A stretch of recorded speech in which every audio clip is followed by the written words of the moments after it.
Bien, ¿quién la rompió? Tranquilos, no estoy enojado, simplemente quiero saber. ¡Yo rompí la esmeralda! No, tú no fuiste. Sonic. Oye, no me mires a mí. Mira, Shadow. ¿Qué? Yo no rompí la esmeralda. Ah, eso es raro. ¿Cómo siquiera sabías que estaba rota? No lo sé, tal vez porque está enfrente de nosotros y está rota. Sospechoso. No, claro que no. ¿Importa? Probablemente no, pero... Blitz fue la última que vi cerca de la Esmeralda. ¿Qué? Ni siquiera estuve aquí en la mañana. ¿En serio? Eso es raro. Bueno, dime qué hacías junto a la Esmeralda Maestra esta mañana. Uso la energía, pero para viajar entre dimensiones. Todo el mundo sabe eso. ¡Silver! Tranquilos, no pasa nada. Yo rompí la esmeralda.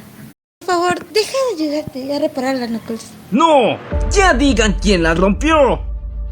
Hey, Knuckles, Roche ha estado muy callada, ¿no crees? ¿Es en serio? ¿Me estás jodiendo? Oh my god. Sí, en serio.